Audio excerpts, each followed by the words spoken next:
ভাবতে পারেন, পৃথিবীতে এমনও একটি দেশ আছে যেখানে বছরে একটি দুইটি নয়, বরং 2000-এরও বেশি ভূমিকম্প হয়।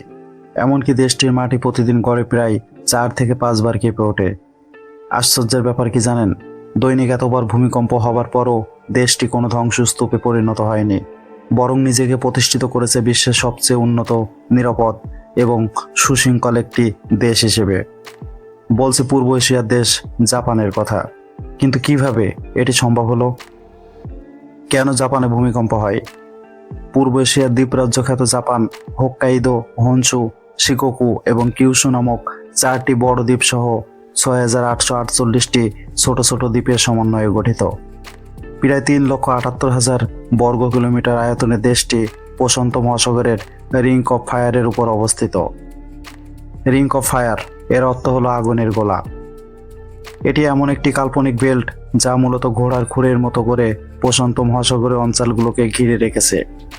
আর প্রায় 40,000 কিলোমিটার দীর্ঘ এই রিং অফ ফায়ার অঞ্চলে রয়েছে 452টির মতো সক্রিয় আগ্নেয়গিরি, যা পৃথিবী পৃষ্ঠের মোট আগ্নেয়গিরির প্রায় 75%।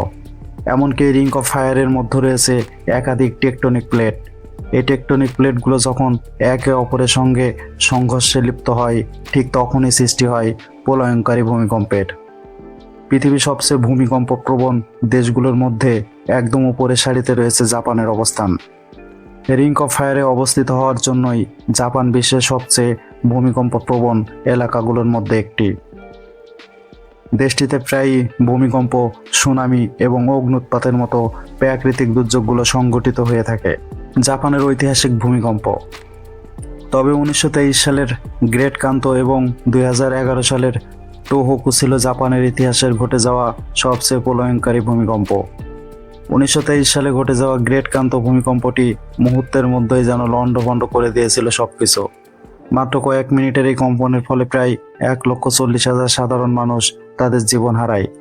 শুধু তাই নয়, সে সময় টোকিও এবং ইয়োকোহামা শহরের প্রায় 40 ভাগ স্থান পরিণত হয়েছিল ধ্বংসস্তূপে। 2011 সালের 11ই মার্চ জাপানের ইতিহাসে ঘটে আরেকটি ভয়াবহ ভূমিকম্প। 9 মাত্রা সেই কম্পন যেন কয়েক মুহূর্তেই পুরো এলাকার চেহারা পুরোপুরি পাল্টে দেয়। কম্পন থামার আগেই শুরু হয় সুনামির তাণ্ডব।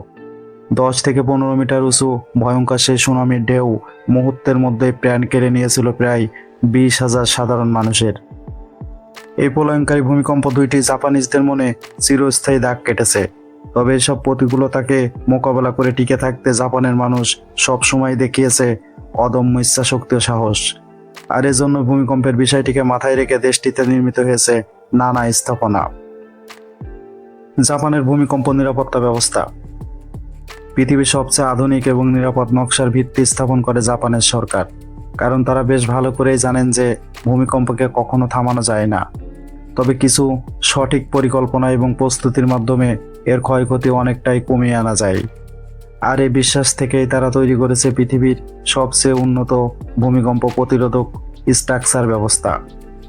টোকিও স্কাইটি, রপ্পঙ্গি হিলসের মরি টাওয়ার, সেন্ডাই মিডিয়াটেক, এমনকি আসাকুসা কালচার ট্যুরিস্ট সেন্টারের মতো বিখ্যাত ভূমিকম্প সহনশীল স্থাপনাগুলো নির্মাণ করে জাপান যেন সারা বিশ্বকে তাক লাগিয়ে দিয়েছে। Base isolation, seismic damper, steel bracing এবং নমনীয় কাঠামোর মতো প্রযুক্তি ব্যবহার করে নির্মিত এসব ভূমিকম্প সহনশীল আর্কিটেকচার বর্তমানে বিশ্বজুড়ে বেশ সুপরিচিত। এমনকি ভূমিকম্প প্রতিরোধ করতে জাপান সরকার প্রণয়ন করেন কঠোর ভূমিকম্প বান্ধব নীতি ও বিল্ডিং কোড। জাপানের নিরাপত্তা ব্যবস্থাকে আরও বেশি শক্তিশালী করে তাদের এই বিল্ডিং কোড। দেশটিতে কেউ কোনো নতুন ভবন বানাতে চাইলে তাকে অবশ্যই শুরু থেকেই কঠিন কম্পন পরীক্ষা, নকশা নমনীয়তা যাচাই সহ লোড বেয়ারিংয়ের মতো নিরাপত্তা ব্যবস্থাগুলো মানতে হয়। ভবন নির্মাণের অনুমতি পাওয়ার জন্য এখানকার সকলকেই বাধ্যতামূলকভাবে এসব নিয়ম মেনে চলতে হয়। আর ঠিক এই কারণেই জাপানের প্রতিটি ভবনই যেন এক একটি নিরাপত্তার শক্ত ঢাল। তাদের এই ভূমিকম্প বান্ধব নীতি ও বিল্ডিং কোডই যেন দেশটিকে নিরাপদ রাখার সবচেয়ে বড় শক্তি। এছাড়াও দেশটির প্রতিটি বিল্ডিং এমনভাবে নির্মিত যে ভূমিকম্প এলেও এসব বিল্ডিং ভেঙে না পড়ে কম্পনের সাথে নমনীয়ভাবে দুলতে থাকে এবং প্রয়োজনীয় শক্তি শোষণ করে। শুধু তাই নয়, প্রতিটি বিল্ডিং এর নিচে বসানো হয় বেস আইসোলেশন প্যাড, যা কম্পনকে মাটিতেই আটকে রাখে। এমনকি উঁচু বিল্ডিংগুলোতে থাকে শক্ত অবজারভার ডাম্পার, যা ভূমিকম্পনের সময় বিল্ডিংকে স্থিতিশীল রাখতে সাহায্য করে। এছাড়া পুরনো ভবনগুলোও নিয়মিত রেট্রোফিটিং করা হয়, যা ভূমিকম্পের সময় প্রাণহানির ঝুঁকি নাটকীয়ভাবে কমাতে বেশ সহায়তা করে। এই নমনীয় স্থাপত্য ডিজাইন যেন জাপানের প্রতিটি নগরকে করে তুলেছে আরও বেশি নিরাপদ। তবে জাপানের আরেকটি বড় শক্তি হলো তাদের দ্রুত ভূমিকম্প সতর্কীকরণ ব্যবস্থা। এই ব্যবস্থায় ভূমিকম্পের প্রথম তরঙ্গ ধরা পড়তেই কয়েক সেকেন্ডের মধ্যে ভূমিকম্পের সতর্কবার্তা পৌঁছে যায় সকলের mobile phone, TV, radio, school, college, office, এমনকি চলন্ত ট্রেনেও। আর এই সতর্কতা পাওয়া মাত্রই শিনকানসেন সহ উচ্চ গতির সকল ট্রেন অটোমেটিক ব্রেক করে থেমে যায়। এমনকি লিফটও থেমে যায় তার নিকটতম ফ্লোরে, যাতে যাত্রীরা নিরাপদে নামতে পারেন। শুধু তাই নয়, অ্যালার্ম বাজা মাত্রই দেশটির সকল গ্যাস লাইন অটোমেটিক বন্ধ হয়ে যায়। এতে করে আগুন লাগার ঝুঁকি অনেকাংশে কমে যায়। সব মিলিয়ে মাত্র কয়েক সেকেন্ডের এই অ্যালার্ম ব্যবস্থা যেন লাখো মানুষের জীবনকে নিরাপদ রাখে। ভূমিকম্প সম্পর্কে জনসচেতনতা শুধু প্রযুক্তিই নয়, জাপানের সবচেয়ে বড় শক্তি তাদের সাধারণ মানুষ। ছোটবেলা থেকে এখানকার সবাইকে শেখানো হয় কিভাবে ভূমিকম্পের সময় নিজেকে রক্ষা করতে হবে। আর এজন্যই প্রতি বছর 1 সেপ্টেম্বর দেশটিতে অনুষ্ঠিত হয় দুর্যোগ প্রস্তুতি দিবস, যেখানে সবাই একসঙ্গে দুর্যোগের প্রস্তুতির সম্পর্কিত এসব মহড়ায় অংশ নেয়। এসব প্রস্তুতির পাশাপাশি জাপান গবেষণাকেও দিয়েছে সর্বোচ্চ গুরুত্ব। গভীর সমুদ্রের সেন্সর নেটওয়ার্ক, স্যাটেলাইট ট্র্যাকিং, কৃত্রিম ভূমিকম্প সিমুলেশন, উচ্চমানের সিসমিক মনিটরিং সবই যুক্ত হয়েছে তাদের ভূমিকম্পের পূর্ব প্রস্তুতিতে। এমনকি দুর্যোগ পরবর্তী উদ্ধার অভিযানেও তারা যেন অদ্বিতীয়।